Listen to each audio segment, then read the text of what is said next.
Your Excellencies, Your Majesty, the King Abdulaziz Al-Saad, the custodians of the two holy mosques, for convening this summit. I thank the Crown Prince and Prime Minister of the Kingdom. Your ladies and gentlemen, Your Excellencies, Salamu Alaikum. It is with profound sense of duty that I call before you as we work to end the Israeli-Palestinian conflict and realize the two-state solution. This is urgent and very urgent. Conflict in Palestinian homeland has persisted for too long, inflicting immeasurable suffering on countless lives. As representative of nations that value justice, dignity, and the sanctity of human life, we have a moral obligation to collectively bring about immediate end to this conflict. It is not enough to issue condemnations. The work must work towards an end to this aggression in Gaza, which has persisted for too long. For too long, human lives, as you have heard, has been lost. No security concern should come at the expense of many innocent lives. In a rule-based international order, states have the right of self-defense. But self-defense must take opportunity, proportionality into account in line with global legal, diplomatic, and moral framework. An entire civilian population in their dreams and futures cannot be dismissed as collateral. Your Excellencies, Your Royal Majesties, the two-state solution stands as a beacon of hope. I agree, representing the right of both Israelis and Palestinians to self-determination and peace. It is not just a diplomatic article of faith, it is a vision grounded in principle of quality and mutual recognition. Achieving this vision requires a commitment to dialogue and deal-making in respect for history. We know this conflict did not begin in October 2023. It can only be resolved through principled compromise based on appreciation of the proper context. The conflict in the cradle of history is so visceral that the ripples of this division spread far and quickly. The corrosive impact of images of endless violence repeated on 1 billion smartphones around the world is huge. We need to find a new pathway to peace without delay. Nigeria has always championed the cause of peace and cooperation among nations.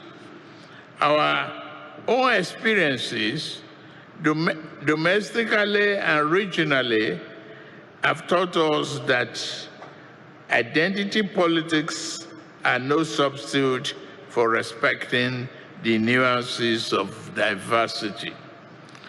The path to reconciliation may be fraught with challenges, but it is through honest conversation and deal-making that we can foster understanding.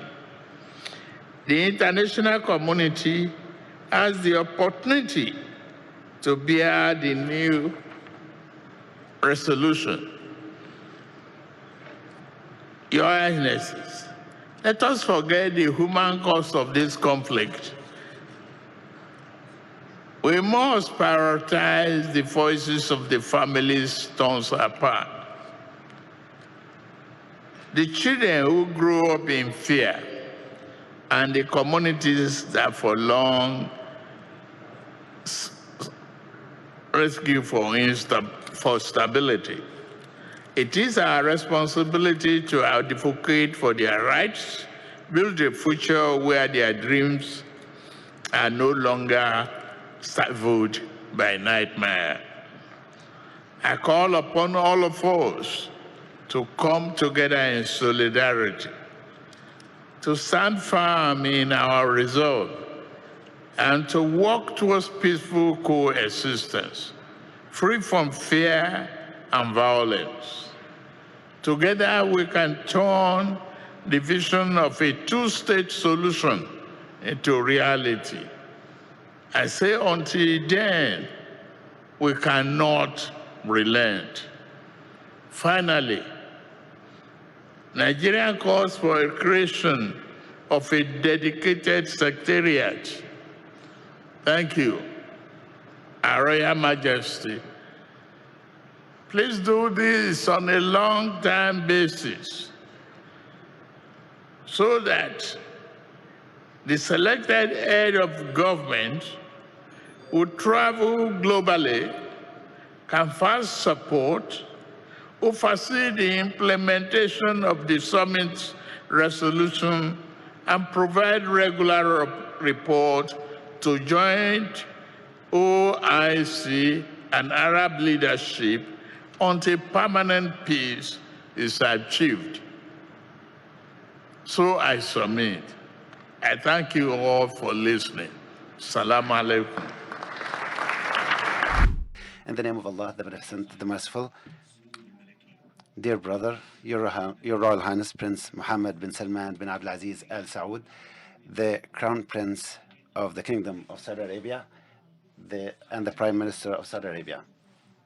Your Majesties, Your Highnesses, Excellencies, Your Excellency Ahmed Abul Ghait, the Secretary General of the Arab League, Your Excellency, Secretary General of the Organization of Islamic Cooperation, dear ladies and gentlemen, peace be upon you all. In the beginning, I would like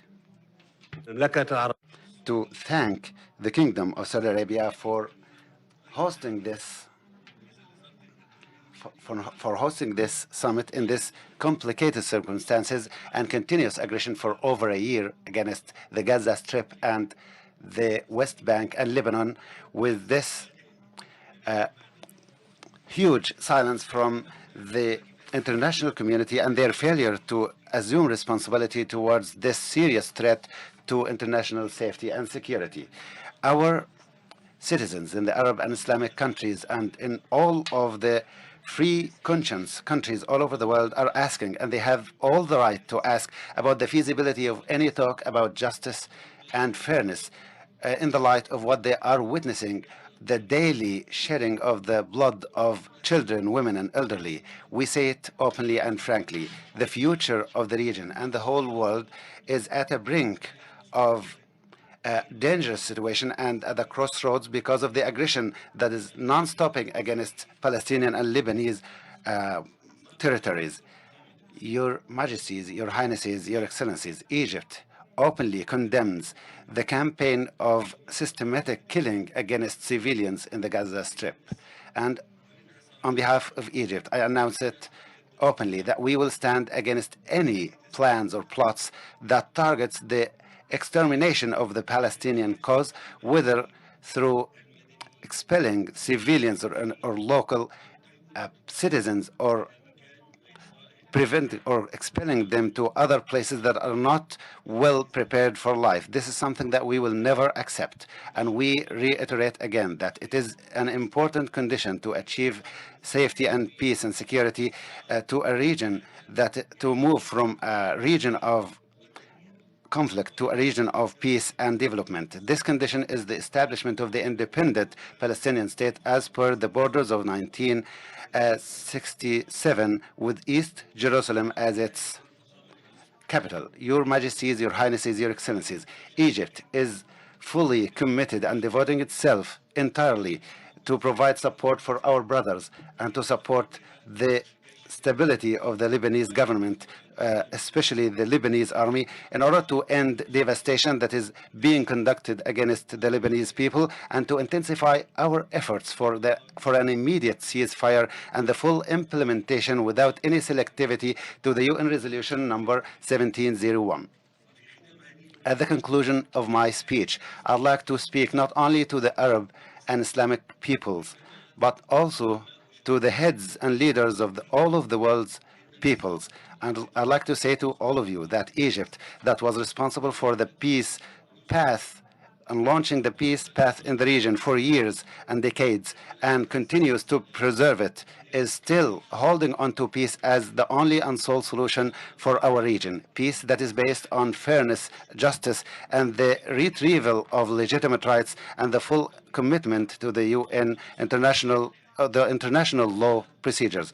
Regardless of the brutality of the stage on the scene currently, we are still hoping that we have a chance that it is possible in order to save our region and the whole world from the age of darkness and to move forward to build a future that is deserved by next generations with its title as dignity and stability and welfare and peace. May Allah the Almighty helps us all to achieve these wishes and to build a world of stability, peace, security, and safety. Thank you for listening, and peace be upon you all. Uganda, the Deputy Prime Minister. Secretary General of the OIC and the Arab League, ladies and gentlemen, Assalamu alaikum wa rahmatullahi wa barakatuh. Let me, on the outset, thank the leadership of the Kingdom of Saudi Arabia under the guidance of the custodian of the two holy mosques, King Salman bin Abdulaziz Al Saud, and his Crown Prince and Prime Minister, His Royal Highness Prince Mohammed bin Salman, for convening this very important meeting. I also wish to convey greetings from His Excellency Yoweri Kaguta Museveni, President of the Republic of Uganda, and the chairman of the Non-Aligned Movement. He asked me to further convey to the Palestinian people the strong message of solidarity. He views the struggle of the people of Palestine as a struggle for humanity. Mr. Chairman, sir, we are meeting at a time when the people of Palestine are engaged in an existential struggle. At our first meeting last year, we noted the senseless deaths in Gaza and sporadically in the occupied West Bank. The carnage has exponentially expanded beyond occupied Palestine to Lebanon. While mainstream media reports of 40,000 deaths, the real figure may be more than thrice that figure, as more of the reported 189,000 people succumb to injuries inflicted on them by the aggressor. There is a real danger that the entire population of northern Gaza is at risk of perishing if the international community continues with its current indifference. It is time for the UN Security Council to act. Its continued indifference and inaction poses a mortal danger to regional and international peace and security. In our last meeting, we called for an international peace conference where a credible peace process can be launched.